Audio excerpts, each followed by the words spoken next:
Alléluia. Merci beaucoup.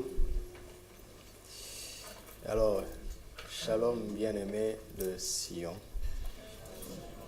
Shalom ton frère. S'il est un bien-aimé de Sion, shalom-le en ces termes.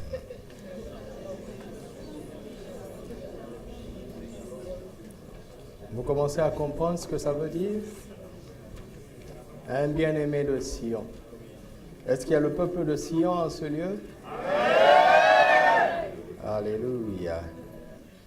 Alors, demande à ton frère comment ça s'est passé hier pour lui.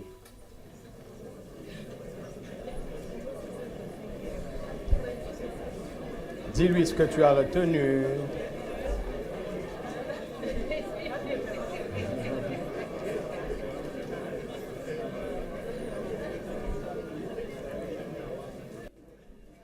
Merci aussi pour ce temps de confession et de création.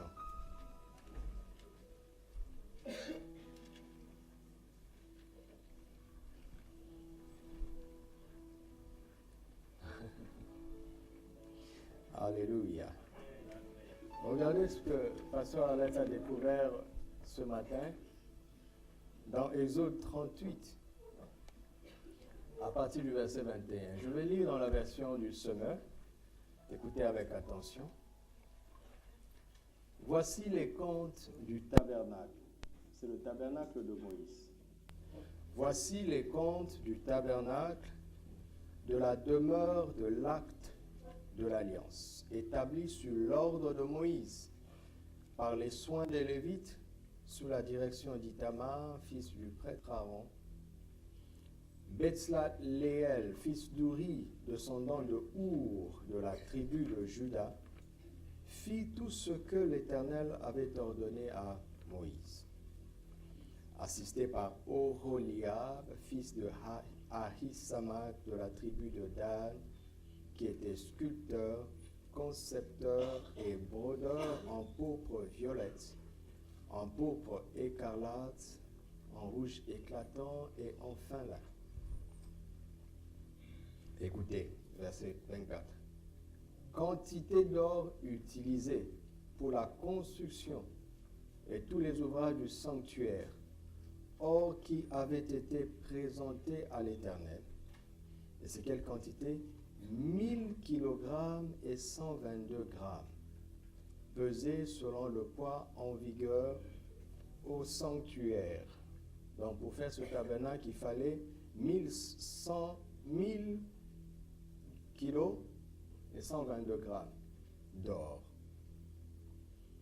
Verset 25. L'argent apporté par les membres de la communauté dont on fit le recensement pesait 3440 kg et 235 grammes, selon le poids en vigueur au sanctuaire. Ce qui représentait, écoutez, c'est intéressant, ce qui représentait environ 5,7 grammes par tête pour tous les hommes de 21 ans et au-dessus qui furent recensés, c'est-à-dire 603 550 hommes. 603 550 hommes ont donné en moyenne 5,7 grammes d'argent. Verset 27.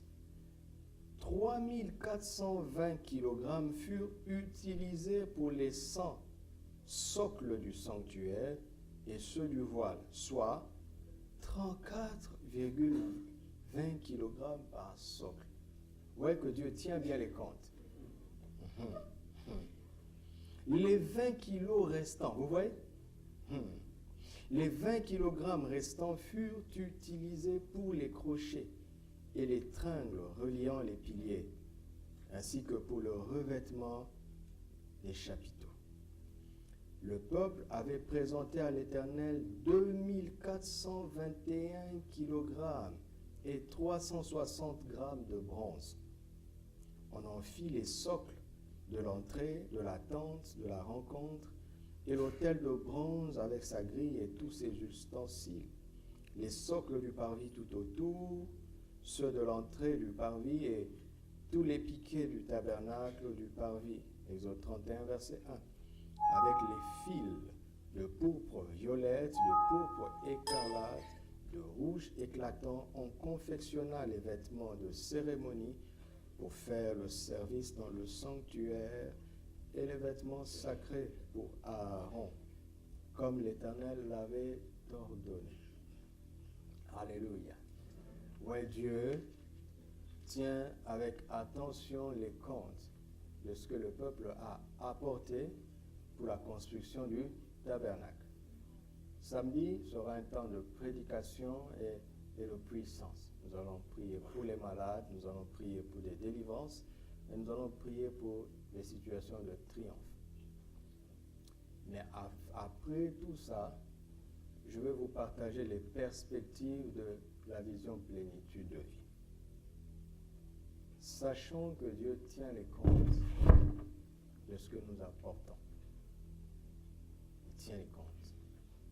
Et la qualité de ce qu'il va faire, la qualité de sa demeure au milieu de nous dépend de la qualité de notre offrande pour lui.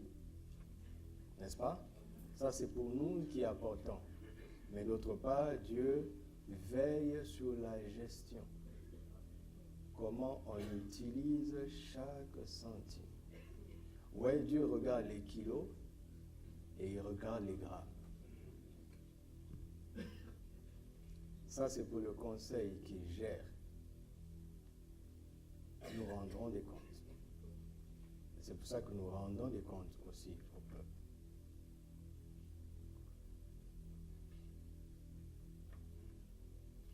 Mais regardez ce qui est intéressant.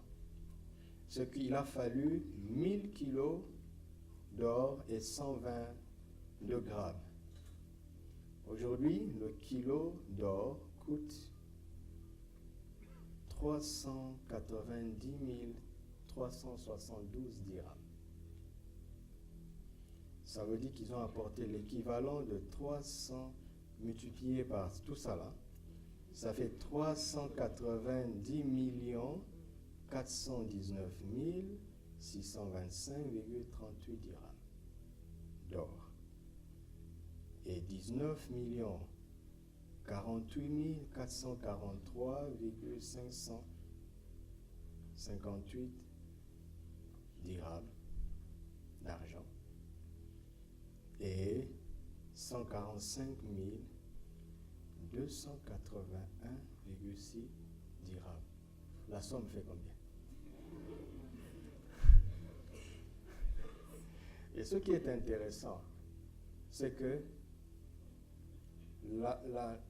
l'apport en argent était supérieur à l'apport en bronze et l'apport en or était supérieur à l'apport.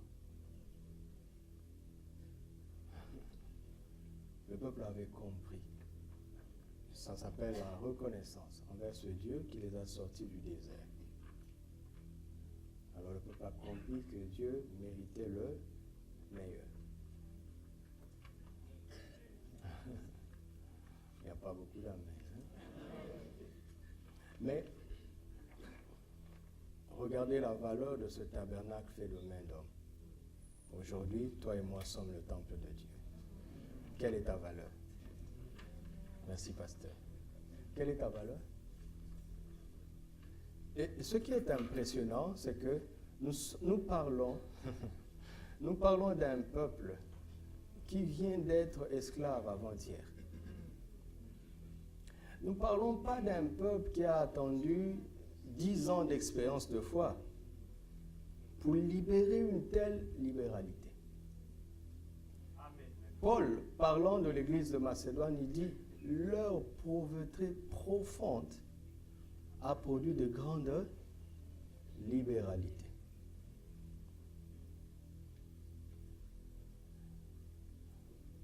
Écoute, si tu veux être compté parmi ceux qui donnent les moindres choses à Dieu, il suffit de commencer à réfléchir comme ceci.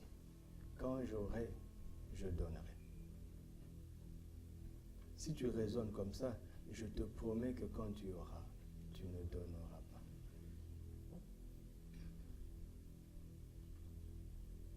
Donne aujourd'hui. mais ce que tu as. Comprenez? Donne aujourd'hui librement ce que tu as. Sois seulement sûr devant Dieu que tu donnes le meilleur. D'accord? Même si c'est 2 dirhams. Mais apprenons à donner aujourd'hui. C'est une culture. Alléluia.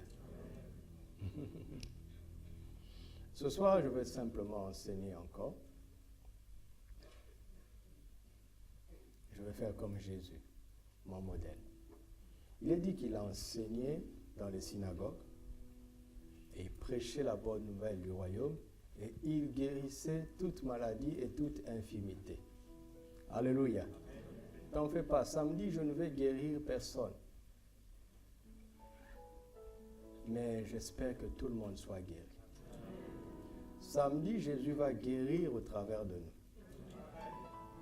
Vous comprenez? Maintenant, si vous voulez que Jésus fasse aujourd'hui ce qu'il a toujours fait, il faut suivre ses méthodes. Alléluia. Écoutez-moi, et que ça reste dans nos têtes une fois pour toutes.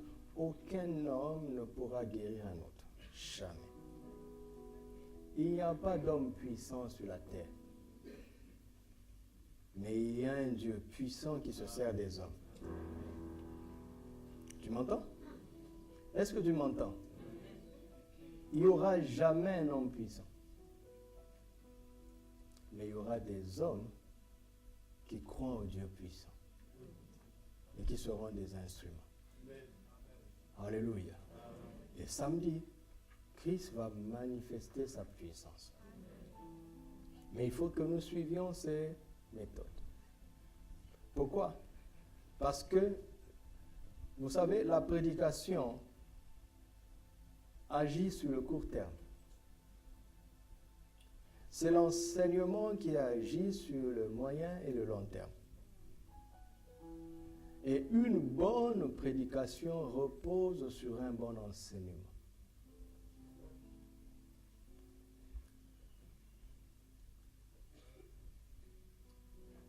Et la faiblesse de l'Église, c'est que les brebis préfèrent la prédication aux enseignements.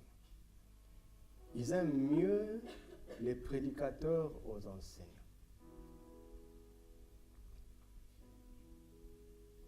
C'est une erreur grave. Jésus nous a montré comment il faut procéder. Seulement, nous devons être suffisamment humbles et respectueux pour le suivre. Vous m'entendez?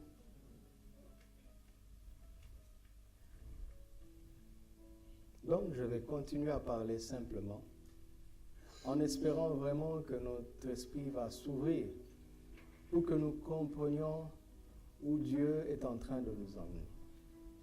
Alléluia. Est-ce que vous avez commencé à comprendre hier? Est-ce que ça a été clair pour vous hier?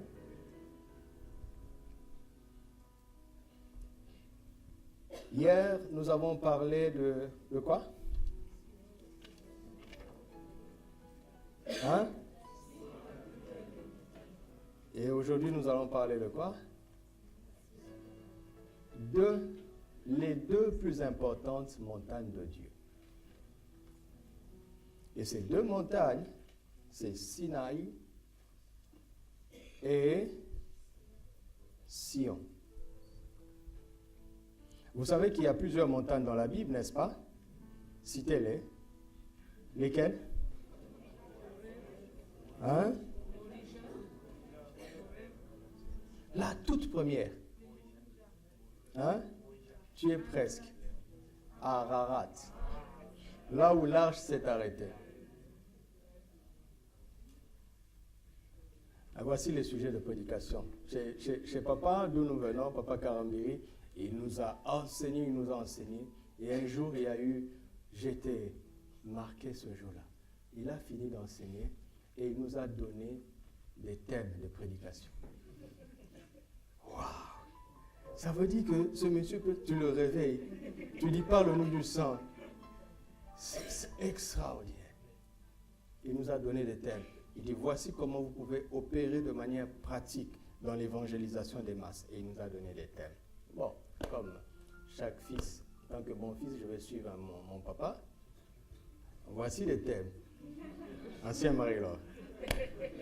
Le mont Ararat. Pasteur Mohamed. Le mont Morija. Ancien Cyril, quel mot? Donnez-lui. Le mont Ebal. Là, c'est là où on prononce les malédictions. Et ancien Élie, le mont Garizim. Ce jour-là, ils vont être vêtus en uniforme comme d'habitude. Et ils vont prêcher Ebal les Garizim. Toutes ces montagnes sont passées et Jésus vient. Il dit à la femme dit, nos pères ont adoré sur cette montagne, mais vous dites, vous les Juifs, que c'est à Jérusalem qu'il faut adorer. Regardez. Normalement, on doit comparer une montagne avec une montagne. Et cette femme compare leur montagne à Jérusalem. Pourquoi? Parce que Jérusalem était située sur la montagne. Et vous savez quoi? Le mont Morija, c'est le mont où Dieu a demandé à Abraham de sacrifier ce qu'il avait de plus précieux. De l'offrir en holocauste, c'est-à-dire un sacrifice entièrement consumé par le feu, c'est-à-dire une offrande totale où il ne te reste rien. Mais une offrande de la chose la plus importante que tu possèdes. Dieu a parlé d'holocauste, mais Abraham parle d'adoration. Il dit aux serviteurs qui étaient avec eux, quand il a aperçu la fameuse montagne de loin, il leur dit, vous, arrêtez-vous ici. Moi et le jeune homme, nous irons jusque-là pour adorer et nous reviendrons. Il allait tuer son fils, mais il leur promet qu'ils reviendront et croyez-moi, il n'était pas en train de mentir. À partir de Genèse 17, il avait eu la leçon. Abraham a compris qu'il y a adoré et adoré jusque-là. Adorer jusque-là, c'est se dépouiller pour ce Dieu qu'on aime tant. Vous entendez? Et ce qui est intéressant, c'est sur la montagne d'adoration jusqu'au bout que Dieu s'est révélé à lui comme Yahvé Jireh. Vous m'entendez? Est-ce que vous m'entendez? Quand je suis en train de vous dire que nous sommes dans un royaume qui repose sur des principes clairs, il y a des clés. Jésus a dit, je vous donnerai les clés du royaume. Écoutez, si tu veux entrer légalement quelque part, il faut ne pas passer par la fenêtre. N'est-ce pas? Il faut passer par la porte, n'est-ce pas? Et pour entrer par cette porte, il faut avoir la clé. Vous comprenez? Et c'est sur la montagne de l'adoration totale que Dieu se révèle comme le Dieu qui pourvoit. Écoute-moi, va essayer ça, je te promets que ça va marcher. Si tu veux un jour ne plus jamais manquer de quoi que ce soit, ne t'appuie pas sur les relations, ne tends pas la main. Yahvé Jireh se révèle à ceux qui l'adorent entièrement. Vous entendez? Écoutez, si je n'avais pas testé ça, je vous parlerais peut-être comme un prédicateur. Non, là, je ne suis pas en train de vous parler comme un prédicateur. Je suis en train de causer avec vous. Je suis en train de vous dire ce que je vis.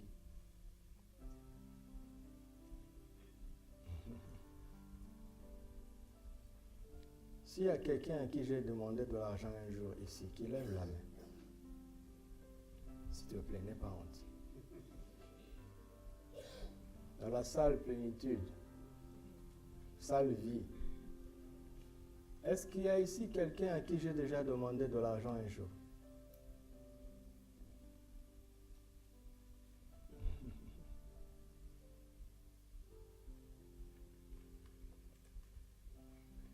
C'est ça. Tu as compris? Est-ce que tu as compris? Mais ce qui est intéressant, c'est que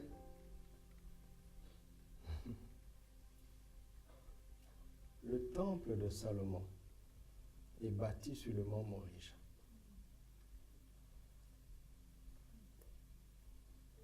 Et Jérusalem est bâti sur le mont Moriah. Et il n'y a pas quelqu'un de plus généreux que Dieu. Vous comprenez? Est-ce que vous comprenez?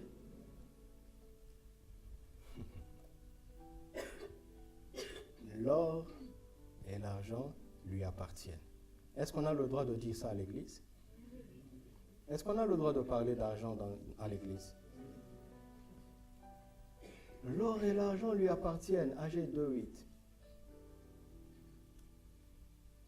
Mais, regardez. Regardez les enfants. Un enfant de 5 ans, tu l'aimes beaucoup. Tu vas quelque part, tu vois un beau jouet. Tu l'aimes tellement que tu veux lui faire plaisir. Tu achètes ce jouet pour l'enfant. Tu viens, tu lui donnes. Quand il reçoit ça, il est content. Tu reviens le lendemain, il a déjà tout cassé. Oui ou non? Et quand tu reviens, toi, tu ne vois pas le jouet cassé, mais tu vois des dirhams jetés par terre. N'est-ce pas? Pourquoi? Parce qu'il n'en connaît pas la valeur. Jésus a dit, on ne jettera pas les perles au poisson. Vous comprenez pourquoi Dieu ne signe pas de chèque en blanc pour nous? Parce que l'immaturité fait qu'il sait que tu ne connaîtras pas la valeur de ces perles. Observez la nature, vous allez comprendre comment Dieu nous regarde. Chaque miette du ciel a de la valeur. N'est-ce pas? Chaque miette.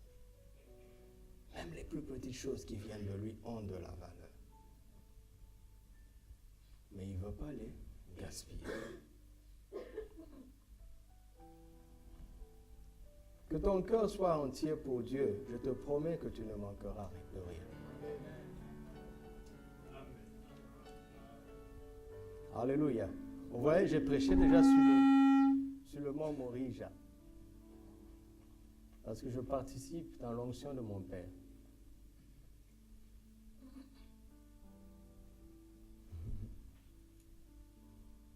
Mais il y a 2 montagnes qui sortent du lot dans toute la Bible. Ces 2 montagnes, c'est le Sinaï ou bien Sion.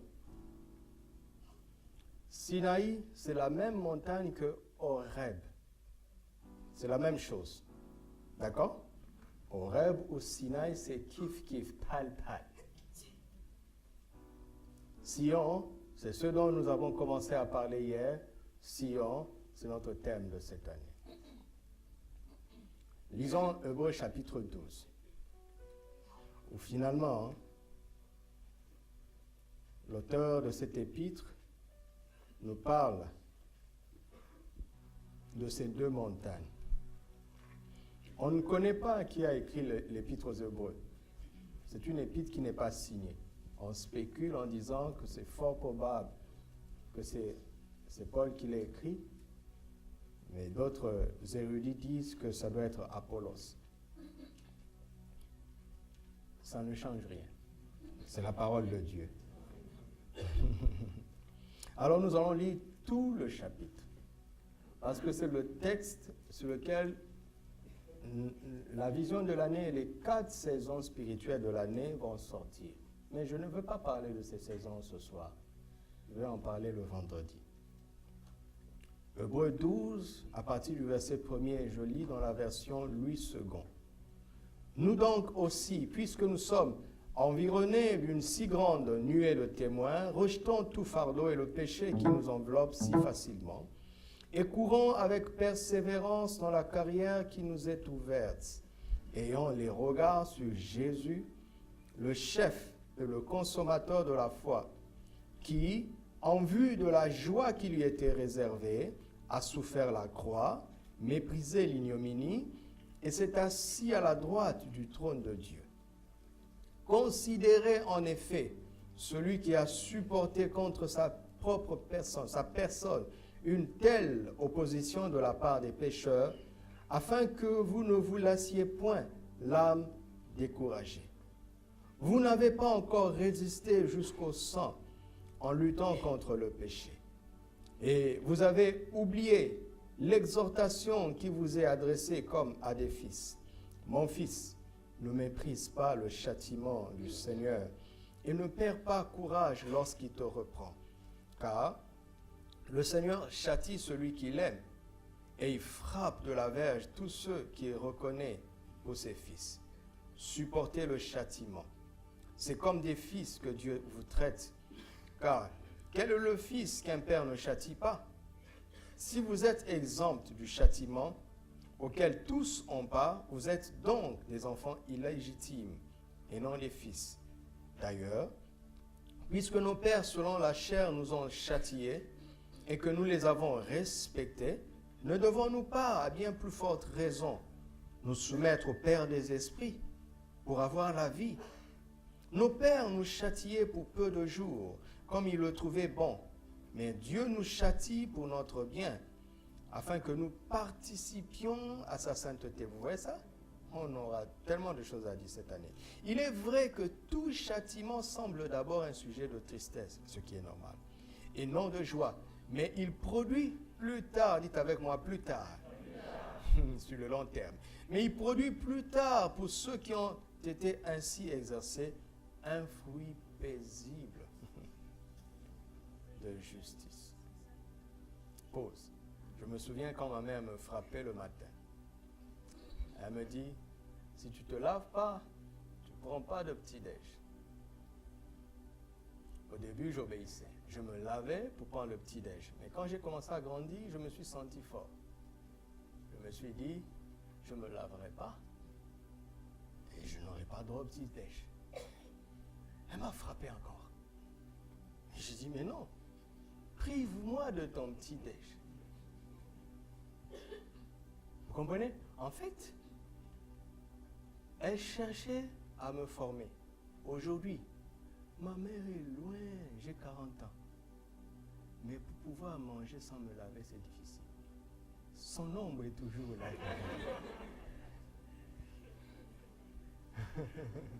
Elle m'a discipliné.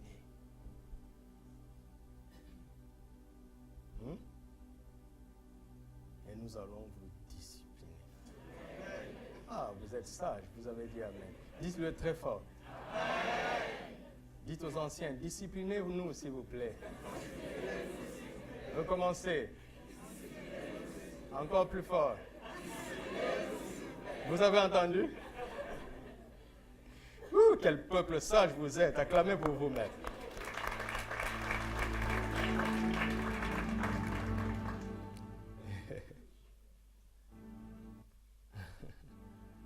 Verset 12. Fortifiez donc vos mains languissantes et vos genoux affaiblis, et suivez avec vos pieds des voies droites, afin que ce qui est boiteux ne dévie pas, mais plutôt se raffermisse. Wow.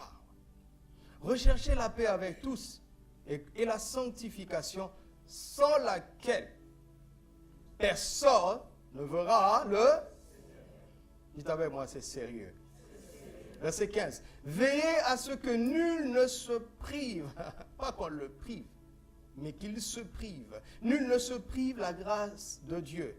À ce qu'aucune racine d'amertume poussant des rejetons ne produise du trouble et que plusieurs n'en soient infectés.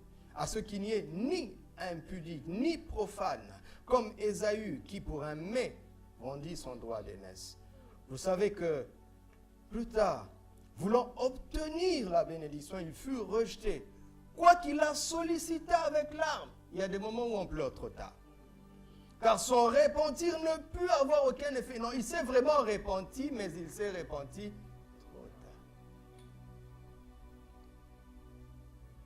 Quel verset? Merci. Alors, regarde. Après avoir dit tout ça, il va maintenant parler des deux montagnes.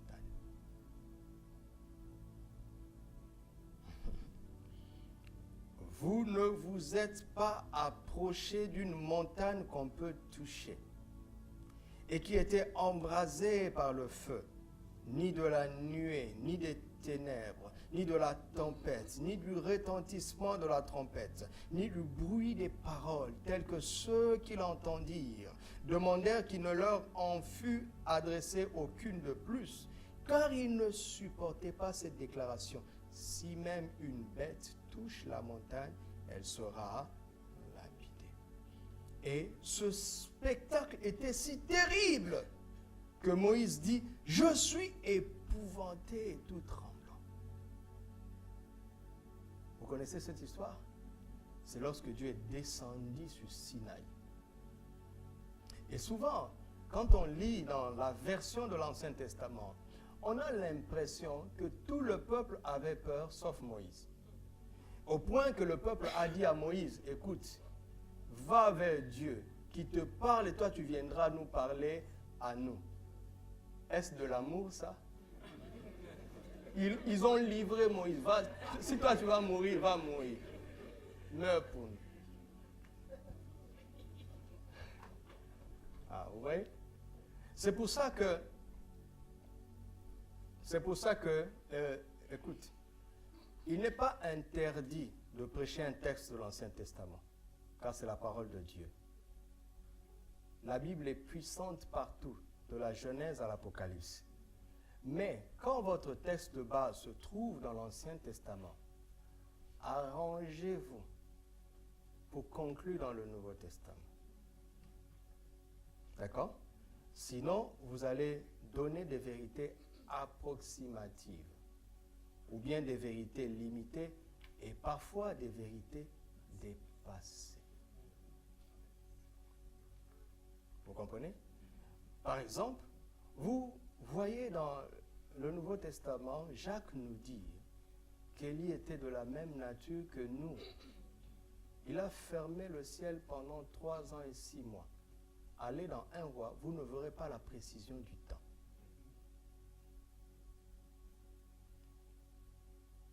Il y a plein de séquences comme ça dans les Écritures. Regardez.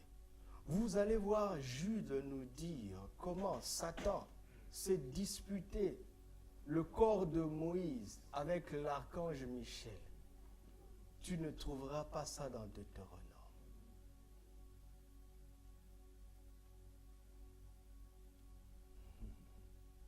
Lorsque Jésus commence son ministère dans Matthieu, la Bible dit, le peuple du territoire de Zabulon et de Nephtali qui était assis dans les ténèbres.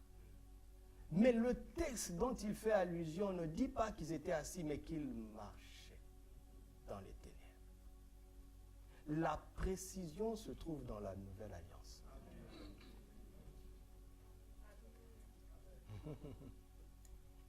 Je suis en train de vous montrer déjà la supériorité de Sion sur Sinaï.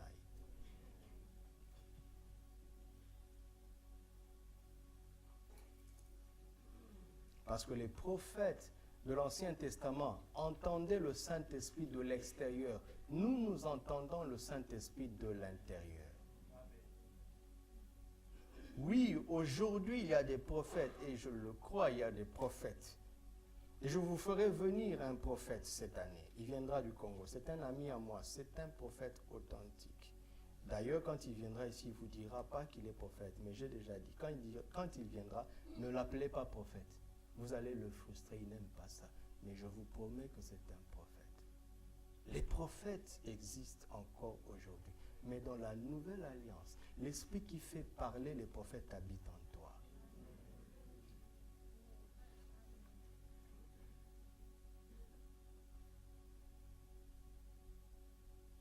Il faut qu'il y ait un témoignage intérieur quand tu entends. L'ancien, lui, m'a donné une prédication il y a quelques jours, une très belle prédication. Il m'a dit, pasteur, écoute ça et puis tu me donneras ton avis. Vous voyez, il est sage, tout ancien qu'il est, mais il veille sur ce qu'il écoute et il me demande. J'ai écouté la prédication, elle est magnifique. Je l'ai écoutée 2 fois, mais je ne suis pas en paix.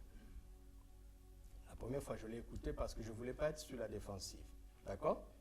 Donc j'ai écouté pour recevoir. C'est une belle prédication. Mais il y a quelque chose en moi qui fait que je ne suis pas satisfait. Alors j'ai dit, je vais l'écouter maintenant la deuxième fois. La deuxième fois, je vais l'écouter maintenant en théologien. Je l'ai écouté en théologien, il n'y a pas grand-chose à reprocher. Alors je suis allé chez le chef. Parce que je lui dois une réponse. Il dit, chef, moi à mon niveau de connaissance, je ne vois rien de mauvais en ce message. Et puis il m'a dit, mais qu'est-ce que tu ressens? Je dis, je ne me sens pas bien. Il a dit, oui, c'est moi, je suis en toi. Je dis, mais qu'est-ce que ça veut dire? Écoutez ce que le Saint-Esprit m'a dit. Il m'a dit ceci, écoute, il m'a dit, il y a plusieurs niveaux d'enseignement. Il y a des gens qui enseignent dans la chair. Il y a d'autres qui enseignent dans l'âme. Il y a d'autres qui enseignent dans l'esprit. Ceux qui enseignent dans la chair, ils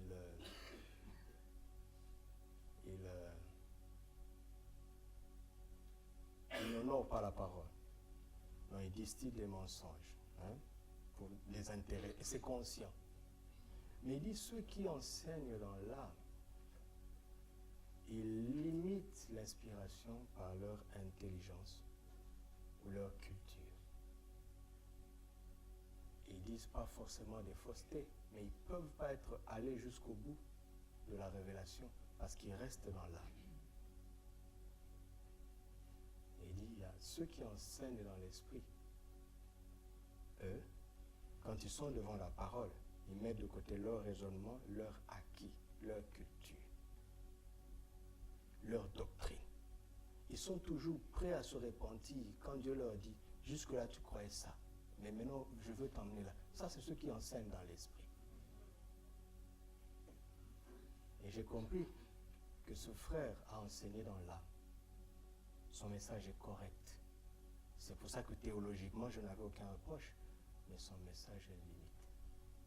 Le reste, je lui dirai parce que c'est lui qui m'a demandé. Vous comprenez?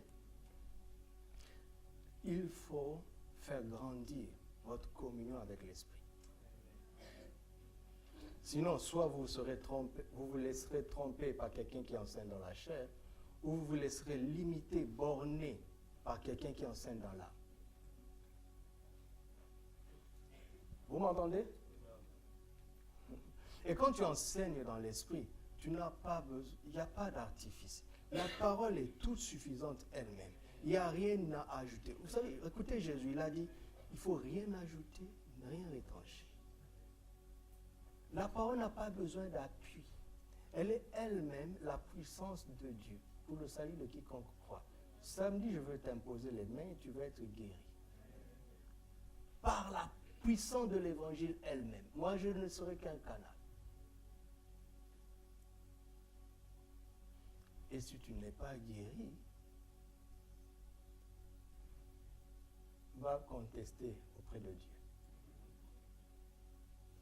Il n'y a pas de puissance dans l'homme. La puissance se trouve dans l'évangile. Et l'homme est là pour apporter l'évangile. Vous m'entendez? Vous m'entendez?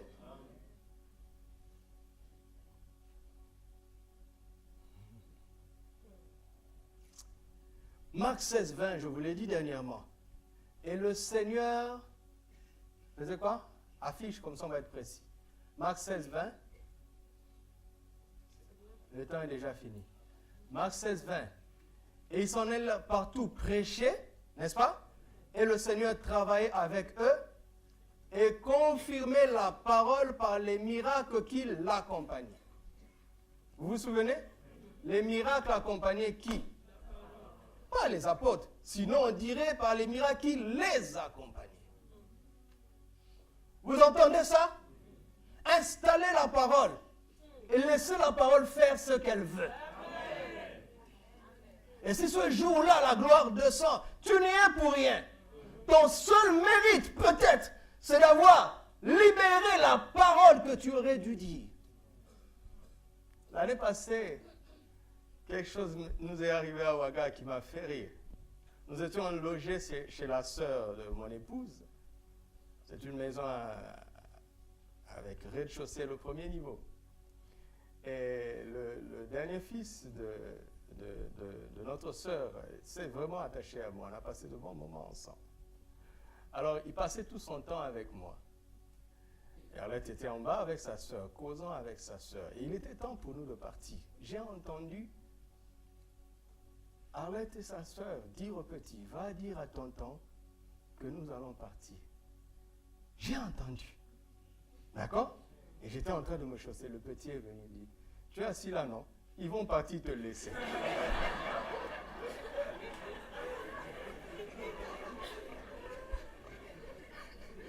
Le petit ne sait pas que j'avais entendu ce qu'on lui a dit. Même à cet âge, il commence à déformer le message. Tu es assis là, non? Ils vont partir te laisser. J'ai ri ce jour-là. Dis ce qui est écrit. Ah, vous avez compris. Écoutez, il ne faut pas avoir de pression quand il y a un temps de miracle. En fait, le fait d'avoir la pression est une preuve que tu n'as pas compris et que tu prends de la place toi-même, quelque part. Et à cause de ça, pour te protéger, Dieu ne voudra pas faire de miracle parce que si jamais ça se produit, tu diras, c'est moi. C'est moi. L'année passée, qui a prêché, quand tous vos pasteurs ont prêché, qui a roulé par terre ici?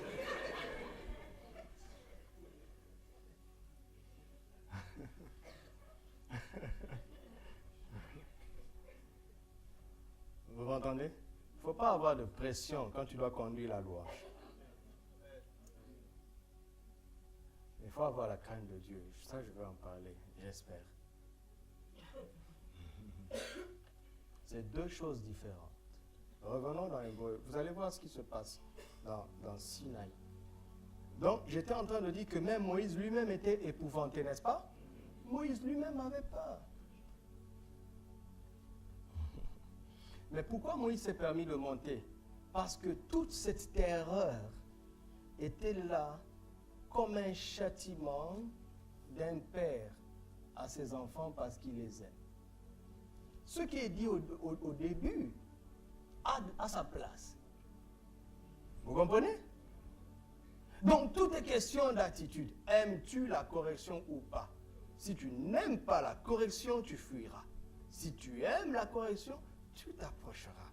Si tu aimes la correction, tu ne cacheras pas ce que tu fais. Et tu accepteras même qu'on te corrige, qu'on te reprenne, parce que tu sais que c'est une occasion de faire mieux. C'est pour cela que nous allons à Ouaga et nous disons, voici ce que nous faisons. Nous savons qu'il se peut qu'on nous dise, là, c'est pas bon, là. Mais tant mieux qu'on me dise ça. Sinon, je vais continuer dans une voie qui ne va pas payer. Mais si tu n'aimes pas ça, tu vas te cacher.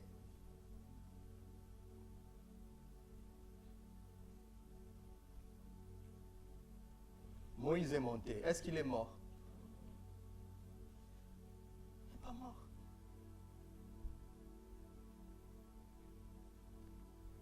Je ne veux pas voir d'hypocrisie ici. Vous m'entendez? Parce que si tu te caches, Dieu va t'exposer. Mais si tu t'exposes, Dieu va te couvrir et te soigner. J'ai tellement testé ça. Pour moi, c'est comme de la blague. J'ai mis du temps à apprendre à cette dame ce secret. Quelqu'un vient, il nous ment. Elle a le discernement plus poussé que moi. Puis elle se fâche. Je dis, mais pourquoi tu restes calme? Il nous prend pour qui? Calme-toi. Ça finit toujours comment? Parce que quand moi je rentre, elle dit, papa, il m'a menti.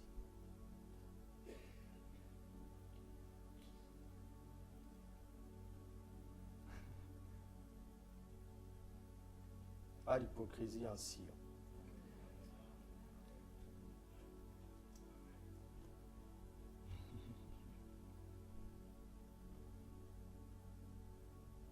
Écoute, si tu continues à faire quelque chose que tu sais ne pas être une bonne chose, il y a deux possibilités.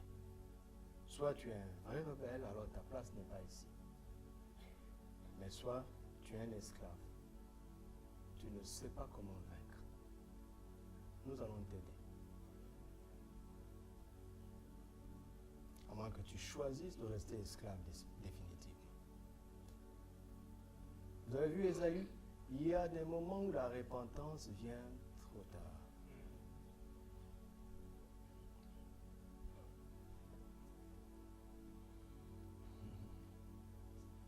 Faites attention à ce qu'on nous enseigne dans ces temps de la fin.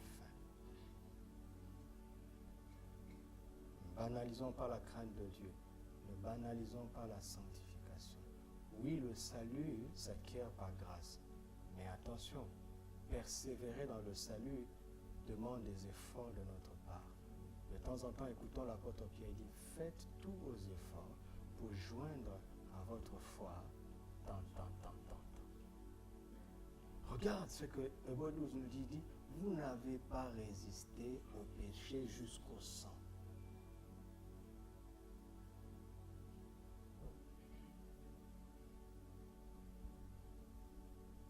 Le salut est gratuit.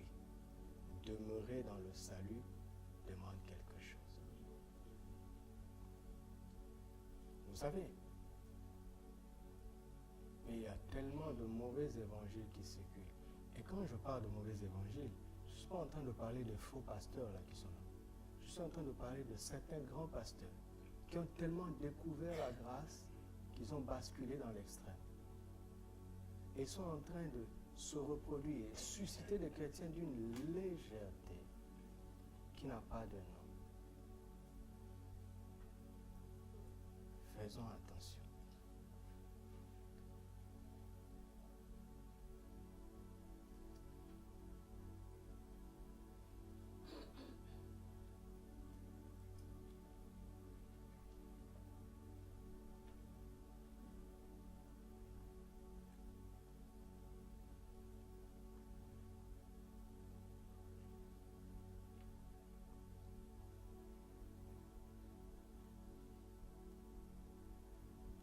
Verset 21. Et ce spectacle était si terrible que Moïse dit, je suis épouvanté et tout tremblant.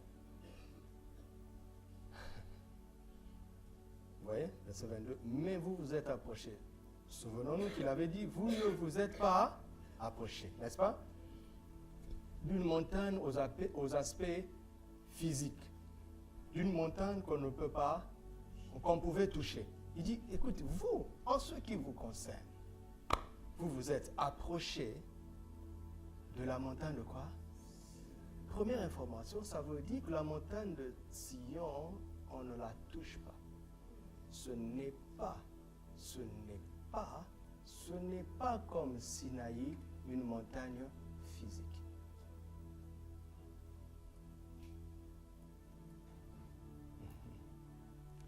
Pour aller au Sinaï, il faut prendre l'avion. Mais Sion peut te rejoindre là où tu es.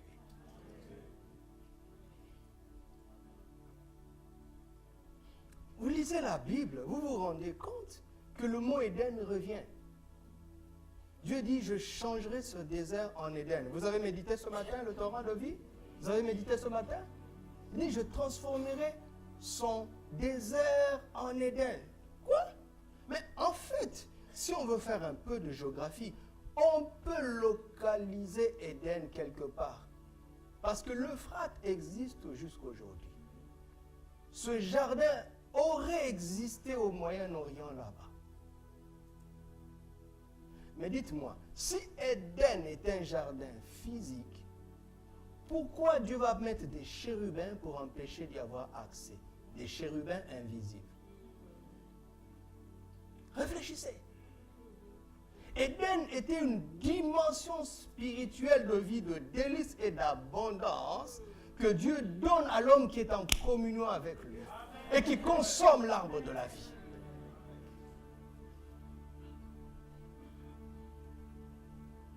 Éden existe encore. Mais l'homme naturel ne peut pas y avoir accès. Et Dieu est tellement fort qu'il a pris ce peuple. Il a sorti de l'Égypte. Il a fait traverser le désert. Il dit, je vais vous montrer un secret qui va faire que peu importe où vous vous trouvez, le désert n'est plus un problème. Je vais vous montrer le secret d'un parcours spirituel. Je vais vous montrer le secret d'un rituel physique qui va emmener ma présence, l'arche de l'alliance. Mais pour arriver là-bas, il faut commencer par le parvis. Tu commences par l'autel des holocaustes. Tu ne peux pas entrer dans sa présence sans sacrifier pour tes péchés. Premier pas, c'est l'autel des holocaustes. Tu viens avec un animal, tu poses ta main dessus. Il y a transfert de ta culpabilité sur cet animal. On le tue. Et tu prends le sang et tu verses sur l'autel des holocaustes. Et à partir de ce moment, tu as le droit d'aller plus loin. Et quand tu dépasses l'autel des holocaustes, tu trouves ce qu'on appelle la cuve des reins. Le seul élément du tabernacle qui n'avait pas de mesure. C'est un bassin rempli d'eau, au fond duquel il y a des miroirs.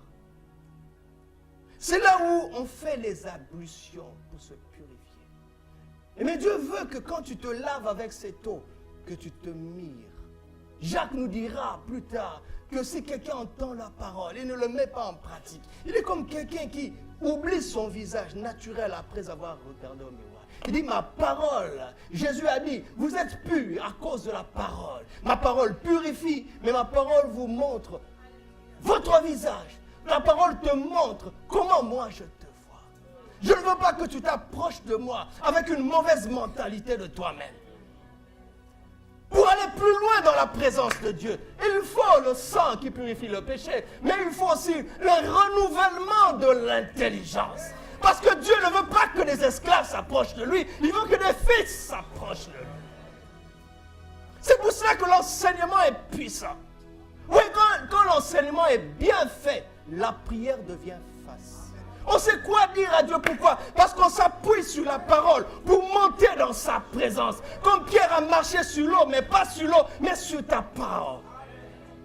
La parole te montre les pas à faire pour aller dans sa présence. Avec une mentalité, une personne qui sait où il va et d'où il vient. Quand tu dépasses la cuve de rein, attention, tu t'approches de ce que Moïse appelait le lieu saint. Et devant le lieu saint, tu trouves quoi? La table des pains des propositions. Le chandelier d'or. C'est quoi les pains de proposition? C'était 12 pains composés et qu'on renouvelait et qui étaient consommés par les sacrificateurs. Quand tu es renouvelé dans ton intelligence, tu sais que ceux qui t'enseignent la parole doivent manger. Et la Bible dit, tu n'en muselleras pas le bœuf qui foule.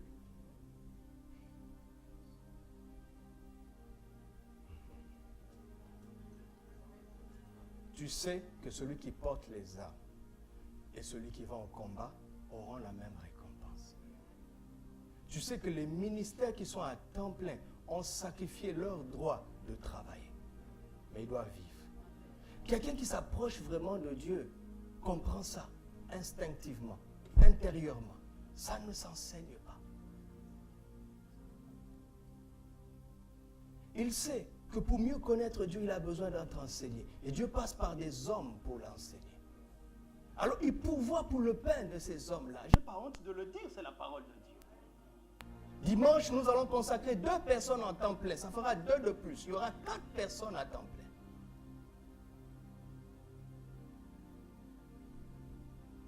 Plusieurs fois dans ma vie, j'ai été tenté de retourner à la pêche.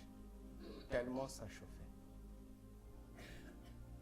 Vous pensez que je prêcherais comme ça si je devais courir après le boulot et venir ici?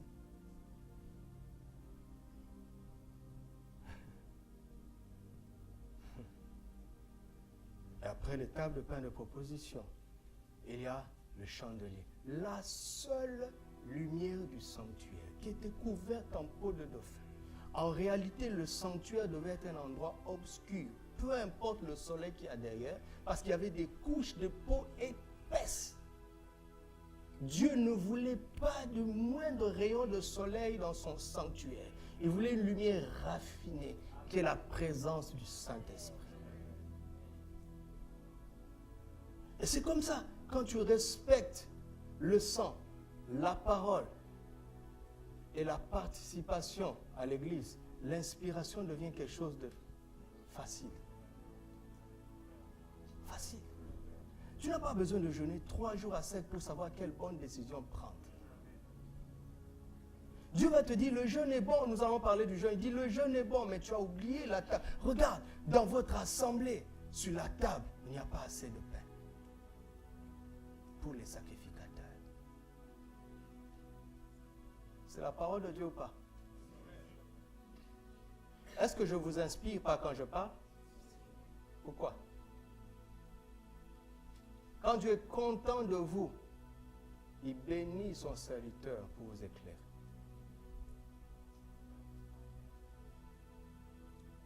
Et après, il y a l'autel des parfums, symbole d'adoration. La fumée devait précéder le sacrificateur de l'autre côté dans le lieu très saint. Il y entrait 1 fois par an, mais il brûlait l'encens chaque jour. L'adoration te précède dans sa présence. Mais Jésus nous l'a dit, hein? Les vrais adorateurs l'adorent comment? En esprit et en vérité. La vérité, c'est la parole. Elle est dans la cuve des reins. L'esprit, c'est le chandelier.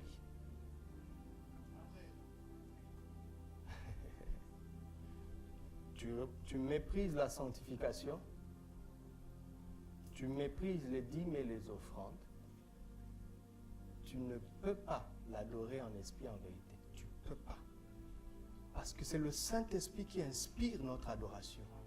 Et la mesure de l'inspiration que l'Esprit nous donne dépend de la mesure de notre renouvellement d'intelligence.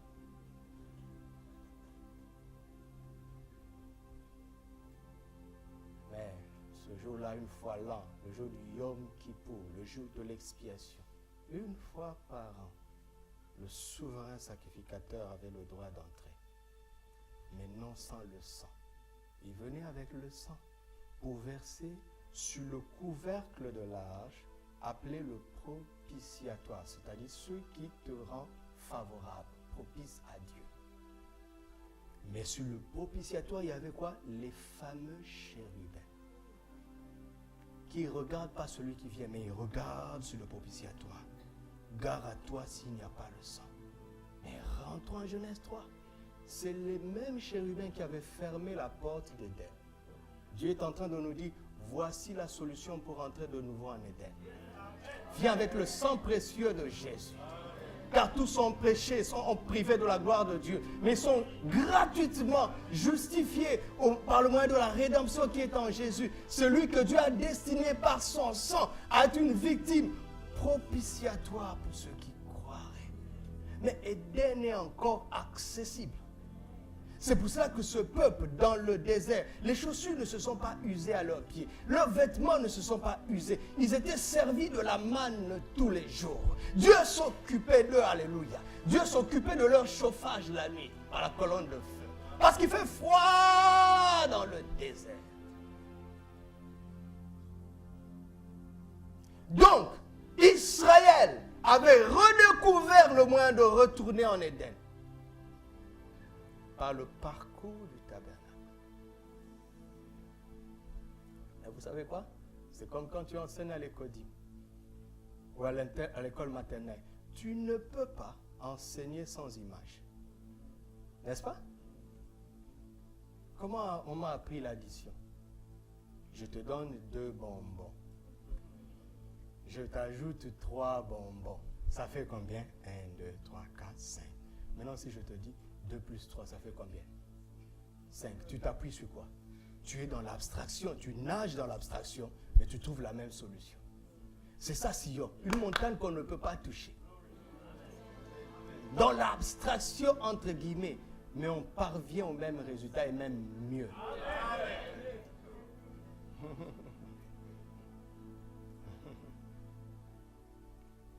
Mais l'auteur aux Hébreux est en train de nous dire, écoutez, tous les éléments du Sinaï sont présents dans Sion, sauf que ce n'est pas visible. C'est le même Dieu qu'on doit craindre. Mais il y a des nuances. Eux, ils étaient terrorisés. Nous, nous devons être remplis de crainte. Comment faire la différence entre la peur et la crainte de Dieu? Hein? Comment faire la différence? Première information, l'homme a connu la peur pour la première fois quand il a péché. Écoute-moi, tant que tu n'as pas péché, refuse d'avoir peur. Alléluia. Amen. Vous m'entendez? C'est pour ça que Jésus dit, mais ne vous inquiétez pas de l'avenir du Seigneur. Non, ne t'inquiète pas, parce que votre Père sait. Mais les mots de Jésus sont simples, hein? Mais écoutez-les attentivement. Il dit, votre Père sait. Plus tard, Jean va nous dire, tel Père, tel Fils. S'il est ton papa, tu es supposé être saint. Dans la position de sainteté, la peur n'a pas lieu d'être. Tout le monde ici se pose des questions. Dieu ne nous a pas dit avec précision ce qui va se passer demain. Dieu t'a dit ce qui va arriver le 29 octobre 2017. Mais pourquoi on est rempli d'assurance? Parce qu'il n'y a pas de péché. Quand il n'y a pas de péché, il n'y a pas de danger. Je recommence. Quand il n'y a pas de péché, il n'y a pas de danger. Mais si tu as péché, répands-toi vite, confesse. Il est fidèle et juste pour te pardonner toute iniquité. Et quand tu es pardonné, la peur n'a pas sa place, mais plutôt la foi. Alléluia. Adam a eu peur pour la première fois parce qu'il a péché. Vous comprenez? Vous avez compris la peur. Maintenant la crainte. Comment faire la nuance? Jean va nous dire, il n'y a pas de crainte dans l'amour. Car, quoi? L'amour parfait bannit la peur.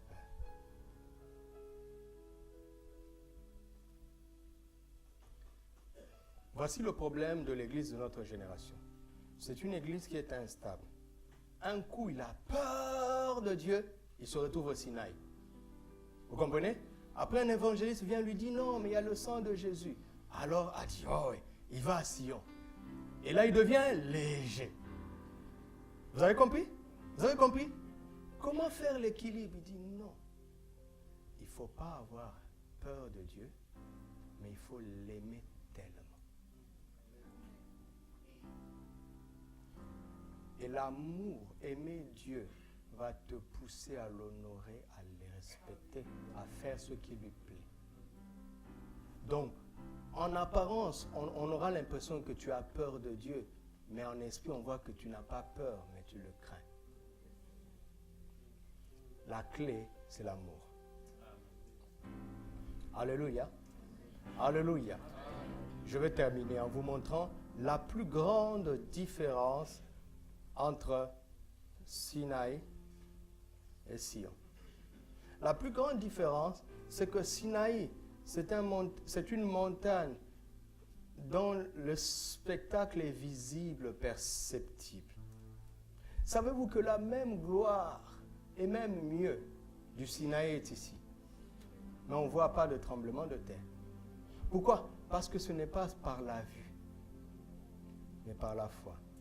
Donc, le Sinaï est la montagne dont on s'approche par la vue. Sion est la montagne dont on s'approche par la foi. Tu m'entends? Est-ce que tu m'entends? Là où tu es, la minute qui vient, tu peux décider de t'approcher de Sion. Et de tout ce qui est dit là-bas, nous aurons le temps de le développer. En décidant d'abandonner la vue, la marche par la vue, mais pour saisir la marche par la foi qui est inspirée par le message de l'Évangile. Vous me suivez? Mais regarde, Jésus est le plus fort. Jean chapitre 3, je termine là. Jean chapitre 3. Jean chapitre 3, Jésus est en train de parler à un docteur, le docteur d'Israël. Et le docteur d'Israël est devenu comme un petit enfant.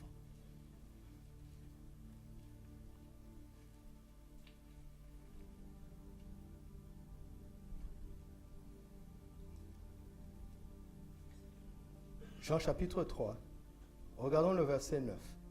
Vous connaissez l'histoire, mais je veux aller droit au but. Nicodème lui dit, comment cela peut-il se faire? N'est-ce pas? C'est une bonne question précise, n'est-ce pas?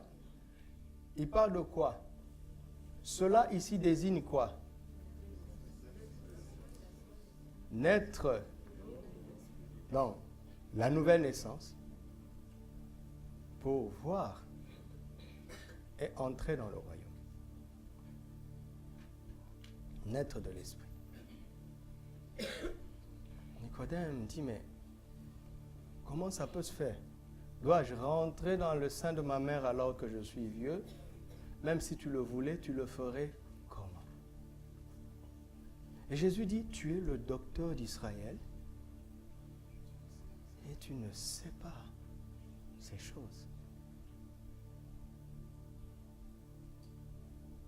Il maîtrise la loi de Moïse, mais ça ne suffit pas. D'accord? Mais Jésus ne le blâme pas. Il va lui donner la réponse. Regardez la réponse. Verset 14. Et comme Moïse éleva le serpent dans le désert, il faut de même que le Fils de l'homme soit, afin que quiconque voit. Mais quoi? Et qu'est-ce qui va se passer? Regardez ce que Jésus est en train de dire. Jésus est en train de dire à Nicodème, Moïse y était arrivé presque. Il y a une analogie dans l'Ancienne Alliance. Il y a une analogie dans la dimension du Sinaï qui préfigurait, annonçait à l'avance la dimension de Sion. Cette analogie était quoi? C'est que Israël avait péché contre Dieu, ils ont été mordus par des serpents, donc ils mouraient. N'est-ce pas? Et Dieu a dit à Moïse, fais un serpent d'airain, élève-le. Quiconque regardera conservera la vie. Comment? En regardant. D'accord? Donc, maintenant, Jésus prend Nicodème là. Il dit, de la même manière qu'un serpent a été levé dans le désert, mais il ne dit pas. Il ne dit pas ça. Il ne dit pas tout parce que Nicodème maîtrise ça. Regardez la difficulté de Nicodème. S'il y a encore ce serpent-là, si je le regarde, je conserverai la vie. Mais il n'est plus là. L'arche de l'Alliance n'est plus là. Où c'est parti, on ne sait pas. Pourquoi? Qui a caché ça? L'arche n'a pas été détruite, hein? Parce que personne ne pouvait le toucher. On a mis une fois chez les Philistins. Les Philistins ont osé s'emparer. Ils l'ont mis dans le sanctuaire de leur Dieu. Chaque matin, ils retrouvaient leur Dieu. La statue de leur Dieu, démembrée et prosternée. Personne ne pouvait détruire l'arche. Qu'on ne vous trompe pas. Indiana Jones ne sait pas où se trouve l'arche. Dan Brown ne sait pas où se trouve l'arche. Da Vinci Code, ce sont des bobards. Dieu a enlevé le dessin parce qu'il sait que tu n'as plus besoin de bonbons pour faire l'addition. Il a enlevé ça. Ils étaient à l'école maternelle. Je devais m'appuyer sur des bonbons. Maintenant, vous avez grandi. Faites l'abstraction de la foi. Il dit maintenant, l'équivalent de la vue, qui faisait conserver la vie quand on regardait ce serpent, le Fils va être élevé. Pas afin que quiconque voit. Parce que Jésus n'est pas à Golgotha maintenant. Comment je vais faire pour conserver la vie? Je n'ai rien à voir. Il dit, mais ça ne marche pas par la vue, ça marche par la foi. Et il nous a donné la parole pour que nous croyions. Et par la foi, je déclare que nous sommes à Sion. Est-ce qu'il y a quelqu'un qui le croit? Que celui qui le croit se lève et rende grâce à Dieu. Parce que nous sommes à Sion. Nous sommes maintenant à Sion. C'est une montagne qu'on n'a pas besoin de toucher.